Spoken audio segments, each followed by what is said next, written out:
सादर नमस्कार, सादर जय जिनेंद्र।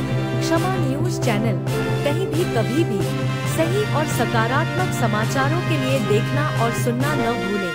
साथ में आपसे विनम्र निवेदन है कि यदि आपने इस चैनल को सब्सक्राइब नहीं किया है तो कृपया अवश्य कीजिए और शेयर और लाइक करना ना भूलें। हटा दमोह, मध्य प्रदेश में विराजमान गृहस्थ अवस्था में देश विदेश में जैन धर्म की महान धर्म प्रभावना करने वाले गृहस्थ अवस्था के सुप्रसिद्ध विद्वान डॉक्टर सुशील जी जैन मैनपुरी वाले, जो कि अब हैं अंतर्मना परम पूज्य जैन आचार्य श्री प्रसन्न सागर जी महाराज के शिष्य पूज्य मुनि श्री सहज सागर जी महाराज ने कुंडलपुर प्रकरण पर बोलते हुए व्यक्त की अपनी वेदना और पीड़ा और कहा कि क्षमा तो कर सकते हैं लेकिन इस घटना को भूल नहीं पाएंगे। लीजिए सुनिए क्या बोले पूज्य मुनि श्री सहज सागर जी मुनिराज। नमोस्तु भगवान, नमोस्तु भगवान, नमोस्तु महाराज जी, नमोस्तु महाराज जी, नमोस्तु महाराज जी।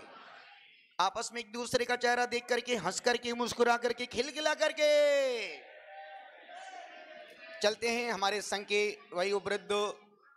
वृद्ध जवान डॉक्टर प्रवर्तक श्री सहज सागर जी महाराज साहब से निवेदन कि आज जाता हुआ वर्ष है, आज 30 तारीख है, अमावस्या है, कल 31 तारीख को तो समाज को, आप भक्तों को भगवान से और किस प्रकार से भक्ति के माध्यम से कहना चाहते हैं। और निश्चित हर संघ में, हर घर में एक बुजुर्ग तो होना चाहिए। जहां बुजुर्ग होते हैं वो घर कभी अशांत और बीमारियों से पीड़ित नहीं हो पाते हैं। बस शर्त है कि उन बुजुर्गों को यदि हम फॉलो करें तो, और यदि हम उनका अपमान करते हैं, उपेक्षा करते हैं, तो उससे बड़ा बीमार घर दूसरा कोई हो नहीं सकता है। चलते हैं डॉक्टर प्रवर्तक श्री सहज सागर जी महाराज साहब के पास।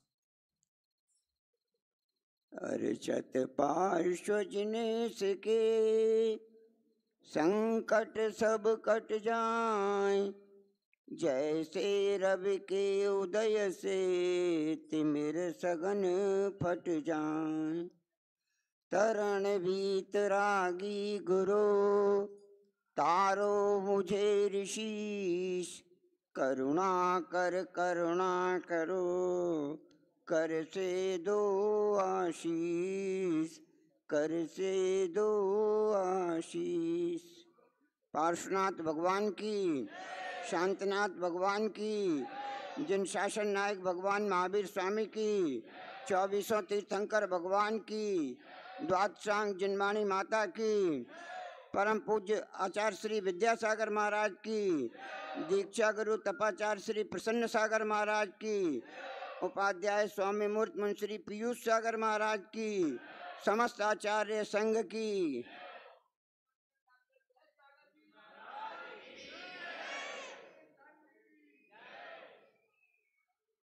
हटा का नाम बहुत सुना था, आज पहली बार आना भी हो गया हटा में। हटा वाले परिचित नहीं होंगे और कमेटी वाले भी अभी परिचित नहीं है हमसे। 83 में ईसरी में आचार्य श्री की पहली बार चरण रज लगाई थी और 23 तक एक कोरोना वर्ष छोड़ के कोई ऐसा वर्ष नहीं गया जब आचार्य श्री की चरण रज अपने मस्तक पर लगाने का सौभाग्य न मिला। भारत के सब संघों में एकमात्र संघ है जिस संघ में हर आचार्य का नाम लेके सुबह शाम अर्घ चढ़ाया जाता है, वरना कोई संघ आप बता दो कि उसके अपने संघ के अलावा किसी दूसरे का नाम भी लिया जाता हो। आप 24 घंटे अभी रहे नहीं हमारे संग, इसलिए आपके पास गलतफहमी बहुत ज्यादा है और ये गलतफहमी आप दूसरे से रिमोट चल रहा है।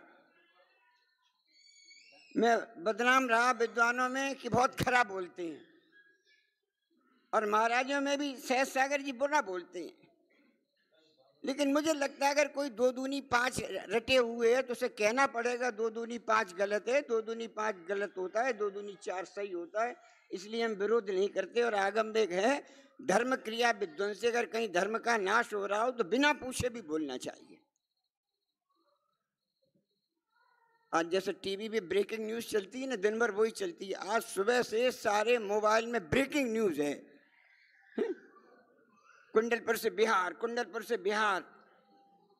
मेरे पास दाहोद से सुभाष गांधी का भी फोन आया, मैं 10 बजे लेके पहुंच रहा हूं रात में। मैंने कहा कोई जरूरत नहीं।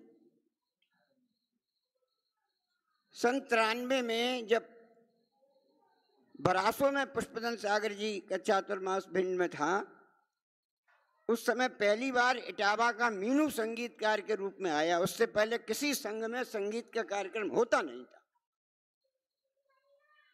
और 94 का चातुर्मास मैनपुरी में हुआ। उस दिन ये 31 दिसंबर की रात को 9 बजे से लेकर और 12:05 तक प्रोग्राम के नाम पे क्या, एक भजन तुम पढ़ो, एक भजन तुम पढ़ो, एक भजन तुम पढ़ो, गाओ आनंद करो। ऐसे करते करते 9 से 12 बज गए।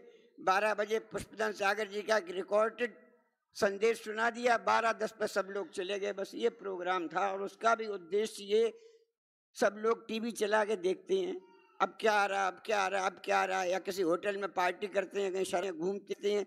उससे अच्छा अगर लोग धर्म के संस्कार में रहें तो अच्छा होगा। केवल ये भावना प्रोग्राम की थी और यही भावना यहाँ भी थी। आपका प्रोग्राम ऊपर हो जाता, बहुत अच्छी बात थी, हम अपना संत भवन में ही कर लेते। आपको उतना भी बर्दाश्त नहीं हुआ। क्षमा आपने मांग ली, बहुत अच्छी बात है। हम लोगों का तो काम ही है क्षमा करना। लेकिन क्षमा तो कर देंगे, लेकिन भूल नहीं पाएंगे। ये भी आपको स्पष्ट बता दें, क्षमा तो कर देंगे लेकिन जिंदगी भर भूल नहीं पाएंगे। कांच कभी टूट जाए, क्विक फिक्स से जुड़ तो जाता है, लेकिन दरार का निशान आ जाता है। धागा एक बार टूट जाए, गांठ तो जुड़ तो जाता है, लेकिन गांठ तो लग जाती है। ये जो आपने गलती की, इसने शीशे पर एक निशान किया है और गांठ भी लगाई है। और मैं इस राय के माध्यम से समाजे केवल कुंडल कमेटी से ही नहीं, मैं सारे देश की तीर्थ क्षेत्र कमेटियों को स्पष्ट संदेश देना चाहता हूं कि उन कमेटियों को ध्यान रखना चाहिए। तीर्थ क्षेत्र किसी की बपौती नहीं है, कमेटी भी किसी की बपौती नहीं है। कमेटी सेवक के लिए नियुक्त की गई है। और जो संत शिरोमणि ने आपके कुंडलपुर में दिया, मेरे पास आज रिकॉर्डेड रखा हुआ है। कुंडलपुर में आचार्य श्री जी ने स्वयं अपने उपदेश में कहा था कि सेवक बनो, मालिक मत बनो। मेरे पास रखा, अगर आओ तो अभी दिखा दूंगा अभी।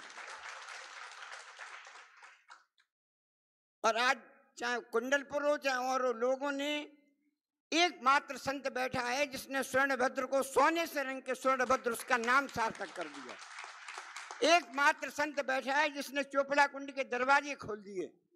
एकमात्र संत बैठा है जिसने कुलचारम में 10-15 करोड़ का प्रोजेक्ट लगा दिया कुंजवन में, और कुलचारम की भी हालत बना दी। जब से तीर्थों के उद्धार, और किसी भी क्षेत्र पर आप चले जाओ, कहीं इनका नाम लिखा हो या इनकी फोटो लगी हो या ये लिखा हो कि इनकी प्रेरणा से जीर्णोद्धार हुआ, या इन्होंने किसी तीर्थ का नाम बदल दिया हो। आज लोग 2 करोड़ लगाते हैं और तीर्थ का नाम ही बदल देते हैं। प्राचीन तीर्थों के जैसे नाम ही बेकार हो गए। कोई फलाना देव हो गया, कोई फलाना देव हो गया। हम तीर्थों को अपनी बपौती बनाना चाहते हैं। तीर्थ किसी की बपौती नहीं है, कमेटी भी किसी की बपौती नहीं है। कमेटी सेवक के लिए बनी और कमेटी को सेवा का कार्य करना चाहिए। कमेटी को आधिपत्य नहीं करना चाहिए। हम संघ हैं, सब छोड़े आए, हमें कोई अपेक्षा नहीं है, न किसी कुंडलपुर की कमेटी से, न जहाँ जा रहे हैं वहाँ की किसी कमेटी से, हमारे किसी संत को कोई अपेक्षा नहीं है। हमारा एक संघपति और उप संघपति काफी है। हम किसी संघ से आहार दान का 1 पैसा भी नहीं देते ना, लेकिन हमें अपेक्षा नहीं है, लेकिन हम उपेक्षा भी नहीं चाहते। और आप लोगों ने या जो भी की, आप लोगों ने उपेक्षा की है संत की। और हम केवल इतना कहना चाहते, क्षमा बात सब ठीक है, जो हुआ सो हुआ, लेकिन दृष्टांत आपको दिला दे। श्रेणिक ने केवल एक यशोधर राज के मुनि के गले में मरा हुआ सर्प डाला था। मालूम है आपको कितनी आयु बंधी थी? 7वें नरक की, 33 सागर की। बाद में क्षमा मांग ली। महाराज तो यशोधर थे, आज भी यशोधर के प्रतिकृति बैठे हैं। आपने क्षमा मांगी, आपका कर्तव्य था, इनने क्षमा दी, ये इनका कर्तव्य है। लेकिन यशोधर के क्षमा देने के बावजूद भी श्रेणी की नरक गति घटी नहीं, आयु तो घट गई। तीर्थंकर प्रकृति का बंद होने के बाद भी और छायक सम्यक्त प्राप्त होने के बाद भी यशोधर राज की क्षमा श्रेणी की गति नहीं बदल पाई। ये ध्यान रखना इस बात को। और इसके माध्यम हम सारी कमेटियों को देना चाहते हैं, एक बात अपने दिमाग से निकाल दो, तीर्थ सबके हैं, चाहे कोई संत आए, चाहे 13पंथी संत आए, चाहे 20पंथी चाहे विद्यासागर संत आए, चाहे पुष्पदन सागर का संत आए, कोई भी संत आए, उनकी दृष्टि में संत संत होना चाहिए। और मैं अपने मन से ये बात नहीं कह रहा हूँ, मैं कुंद आचार्य की दृष्टि से बात कह रहा हूँ। उन्होंने कह दिया मुनि की परीक्षा। तुम क्या करोगे? स्टूडेंट कह रहा है मुनि की परीक्षा करेंगे। लड़का स्कूल में कहे हम प्रिंसिपल की परीक्षा करेंगे, वो अकलमंदी की बात है क्या? अपनी परीक्षा करो, हम स्टूडेंट होने के लायक हैं कि नहीं। मुनि की परीक्षा, और कुंद ने कह दिया मुनि की परीक्षा करना, जरूर परीक्षा करना। उनने साफ बात, देख लेना नंगा है कि नहीं, कपड़े वाले को मत मानना गुरु। और आज ये रिमोट कंट्रोल चल रहा है, 2-4 जो लुंगी वाले जिन्होंने आचार्य श्री के नाम पर करोड़ों की संपत्ति इकट्ठी कर रख ली, मैं आज स्पष्ट कह रहा हूं। और अगर आचार्य श्री इस कठिन बीमारी से मरे तो इन 4-5 लुंगी वालियों के मरे। और अभी आचार्य श्री का मरण का समय नहीं था, मैं बिल्कुल ओपनली इस बात को कह रहा हूं, आचार्य श्री का मरण समय नहीं था। लेकिन कुंडलपुर महामहोत्सव के समय जो विवाद हुआ, उस समय कुंडलपुर से आचार्य श्री को मजबूरन बिहार करना पड़ा। मैं शब्द प्रयोग कर रहा हूं, मजबूरन बिहार करना पड़ा, वरना क्या जरूरत थी महामहोत्सव को इतनी जल्दी छोड़ के जाने की। लेकिन आचार्य श्री को जो कुछ हुआ, आचार्य श्री को पीड़ा हुई उससे, और पीड़ा से उनका ऐसा जहर रस में घुस गया कि आचार्य श्री अकाल रूप से काल कबलित हो गए। मैं बिल्कुल स्पष्ट कह रहा हूँ। ये 3-4 लोगों ने जो आचार्य श्री को हाईजैक करने का, मैं हाईजैक शब्द प्रयोग कर रहा हूँ जानबूझकर, कुछ लोगों ने बपौती बना लिया। आचार्य श्री मेरे हैं, आचार्य श्री इनसे नहीं मिलेंगे, आचार्य श्री उनसे बात नहीं करेंगे। मैं अभी अमरकंटक गया अपने गुरुदेव के साथ, पूरा संघ गया, 2 लोग मौजूद थे, 2-4 दूर रहना, 2 तखत डाल दिए 6 फीट के। आचार्य श्री के पास भी नहीं चले जाएं, वहां मत दूर, आचार्य श्री दूर बैठिए, महाराज जी दूर बैठिए। इतनी पीड़ा हुई। भैया ठीक है, मजबूरी में दूसरे के घर गए, उसकी बात बैठ बात हो गई, उठ के चल दिए। पूरा का पूरा संघ बैठा है, सब दरवाजे तक पहुंच गए। मैंने स्पष्ट कह दिया, आचार्य श्री 40 साल में पहली बार ऐसा मौका है कि बिना आपके चरण रज लिए वापस। इतनी बात कही, आचार्य श्री ने अपने दोनों पैर आगे बढ़ा दिए। अब 6 फुट उड़ के तो जा नहीं सकता था मैं। प्रसन्न सागर जी आ रहे हैं तो हम जा रहे हैं। अरे इतना बड़ा कुंडलपुर है, इतना जितना बड़ा कुंडलपुर है, हमारा हृदय उतना विशाल क्यों नहीं होता? क्यों नहीं हमारा हृदय विशाल होता? वात्सल्य सम्यक दर्शन का अंग है, 8 है, निशंकित निकांचन निर्विष्का स्तुतिकर उपवन प्रवचन प्रभावना और वात्सल्य, 8 अंग है सम्यक दर्शन के। और आचार्य समंतभद्र स्वामी ने स्पष्ट लिख दिया नांगहीनम। अगर 8 अंग में से एक भी अंग हीन है तो उसको सम्यक नहीं है। आज हमारा वात्सल्य कहाँ चला गया? कोई मिनिस्टर आ जाए तो मुझसे मिलने के लिए तैयार है, कोई डीएम आ जाए तो मुझसे मिलने के लिए तैयार है, फलाने आ जाए तो मिलने के लिए तैयार है, और 17 पीछे आ रही हैं तो हम छोड़ के चले जाएंगे बाहर। कौन सा बात चल रही है? क्या संदेश जा रहा है समाज को? जब 2 संघ के मुनि आपस में मिलकर नहीं बैठ सकते तो हम इस समाज को क्या उपदेश देंगे कि तुम एक दूसरे से मिलो? बुरा मत मानना, हम तो बड़े स्पष्ट कहते हैं। आप कमेटी बहुत अच्छी थी, मैं तो बहुत देखता हूँ, मैंने 45 साल समाज सेवा रहा और मैं जिया हूँ समाज में और विद्वानों में और मुनिराजों में। कहीं एक भी फ्लैक्स लिखा होता है कि कुंडलपुर कमेटी अंतर्मना संघ का स्वागत करती है और आचार्य श्री की फोटो लगी होती है? आप बताओ, हमें दिखाओ अगर आपने एक भी फ्लैक्सी लगाई हो कुंडलपुर में। हर कमरे में 10 फ्लैक्सियां लगी थी, फलाना कार्यक्रम, इसकी फोटो उसकी फोटो। लेकिन पूरे कुंडलपुर में मेरी तो आंखें देखने को तरसती रही कि कमेटी की तरफ से कहीं एक गेट पे फ्लैक्सी लगी होती, अंतर्मना का संघ का कुंडलपुर में स्वागत करते हैं विगत कुंडलपुर समिति। बताओ आप क्या आपके दिमाग में गलत फहमी नहीं? कीड़ा आपने बिठाला नहीं, बिठाला गया आपकी कीड़ा, और ये कीड़ा दिमाग से निकालना पड़ेगा अगर आप कुंडलपुर का भविष्य उज्जवल चाहते हैं तो। ये अमृत तीर्थ के बैठे हैं, अभी रास्ते में यहाँ से मुश्किल से 500 मीटर, मैं कुछ नहीं छिपाता, मैं स्पष्ट कहता हूँ, 500 मीटर पहले इनके साथ एक सज्जन थे, मैं नाम नहीं जानता, उनने हमसे पूछा, मैंने कमेटी से एक सदस्य से बात की, उनने हमें ये उत्तर दिया कि हमने प्रोग्राम के लिए इसलिए मना कर दिया कि आपने लड़कियां नाचने के लिए बुलाई हैं। ये शब्द प्रयोग किया गया। बताइए आप संघ के लिए ये शब्द प्रयोग कर रहे हैं कि लड़कियां नाचने के लिए बुलाई नहीं? आपने देखा कभी 24 घंटे आपके संघ के साथ रहे कि संघ में होता क्या है? मैं 86 से इनके साथ हूँ गृहस्थावस्था में, जब ये धोती दुपट्टा पहनते थे मैं तब से उनके साथ हूँ। मैंने 83 में आता, कोई संघ ऐसा नहीं है, चाहे 13पंथी चाहे 20पंथी चाहे कोई हो, जो आचार्य संघ मुझसे परिचित नहीं हो, लेकिन मैंने कभी भी संघ में पंथवाद और संतवाद नहीं फैलाया। मैं जिसके पास गया मैंने इनके सामने कहा कि मैं आचार्य श्री को आदि गुरु मानता हूँ। इनके सामने कहा भैया दीक्षा मुझसे ली, गुरु आचार्य श्री को आदि गुरु नहीं, मेरे आदि गुरु हैं। अगर वो मेरे आदि गुरु थे तो मेरे उनके सामने कहा हे आचार्य श्री अगर आप आदि गुरु हो तो ये अंत गुरु है मेरे। किसी भी तीर्थकार करना है, जो कुछ हो गया कार्य का ऐसे ही परिणमन था। आप लोगों ने जो कर्म बांधे, जब आदिनाथ को कर्मों ने नहीं छोड़ा, मुनिराजों को कर्म ने नहीं छोड़ा, तो सहज सागर को भी छोड़ने वाले नहीं है और आपको भी छोड़ने वाले नहीं। आपका प्रायश्चित, आपकी मन शुद्धि और आपकी मनोभावना और जो प्रतिक्रमण का है, गलती करने के बाद दोबारा गलती नहीं करेंगे, सबसे बड़ा प्रायश्चित यही हो सकता है। दोबारा कोई कुंडलपुर में ऐसी घटना नहीं आए, कट्टर 20पंथी भी साधु आ जाए। आपके लिए मैं कह रहा था मूलाचार में कुंद कुंद ने 4 लिख दिए, पहला नग्न होना चाहिए। शिष्य ने प्रश्न कर दिया पागल भी नंगे होते हैं, तो हम क्या पागल की पूजा करने लगे? कुंद कुंद ने कहा पूरे 4 सुन लो, पागल के बाल बढ़ जाते हैं इसलिए दूसरा संस्कार कह दिया केश नोच होना चाहिए। अब पागल केश नोच नहीं करता। कोई भी तीर्थ क्षेत्र है, कोई भी मुनि आ जाए उसके लिए खुला रहेगा। अगर आज की घटना सारे देश के तीर्थों को ये संदेश दे सके तो हम समझते हैं बुराई में भी अच्छी आज बुराई निकल आएगी।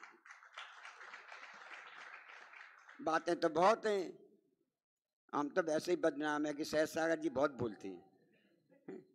कोई बात नहीं, मन में आया मन में नहीं रखना चाहिए। मन में हो सो वचन उछरिए, वचन हो सो तन सो करिए। कभी बुरा हो जाए, घर में कुछ बुरा लगता था, पिताजी डांटे तो माताजी की आंचल में जाकर रो लेते थे, और माताजी डांटे तो पिताजी के पास रो लेते थे। आज हमारे पिता के संग लगा, ये नहीं लगा हमारे संग हुआ, ये लगा हमारे गुरु के संग जैसा नहीं होना चाहिए वैसा हुआ, तो मन दुखी हो गया।